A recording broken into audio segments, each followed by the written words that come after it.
kur dëshirojmë ti qasemi një gabimi që ka bën ndokush, atëherë të bëjmë përpjekje ta kuptojmë gjendjen e tij. Qartë, po.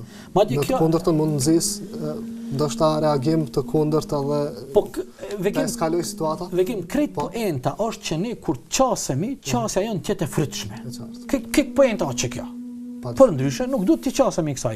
Dhe unë tani në një moment më shkoi mendja edhe tek një çështje, edhe në aspektin juridik, edhe në atë kapitullin e penalizimeve, kur kemi të bëjmë me vepra penale, edhe një vepër e rond kur kryhet për një individi të caktuar, sado të mund të jetë vepra e rond në aspektin e gjendjes të njeriut kur e kryen veprën, gjykata, do të thonë gjykatësit e marrin parasysh edhe gjendjen. Vërtet, po. Në për cilën ka kalu personi. Prandaj në këtë kodeksin e të dërguarit ton e kemi edhe këtë udhëzim.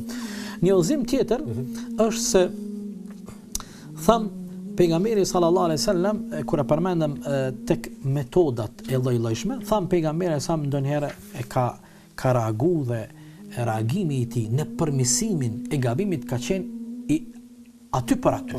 I menjëhershëm e përmendëm shembullin e atyre me atë pemën, po e kemi edhe një rast tjetër kur për shembull Abdullah ibn Abbas i tregon kur një njeri erdhi te pejgamberi dhe i tha: "O dërguari i Allahut, çfarë dëshiron Allahu dhe ti do bëhet?"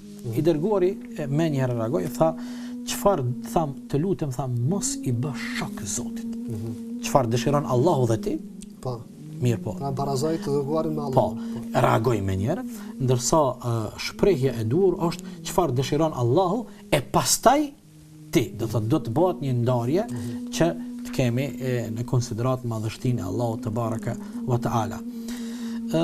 I dërguari Allahut sallallahu alaihi wasallam prej udhëzimeve në qasjen dhe në përmirësimin e gabimeve, tham ndonjëherë i dërguari Allahut sallallahu alaihi wasallam kur ka pa apo kur ka dëgju për një gabim dhe një shkelje e cila po ndodh, i dërguari Allahut ka mjaftuar me shfaq hidhrimin e tij dhe shfaqja e hidhrimit e tij ka qenë tregues i mjaftueshëm edhe për atë njeriu i cili e ka bë atë gabim dhe ka atë faj, po edhe për të tjerët për me e kuptuar dhe me e marr mesazhin.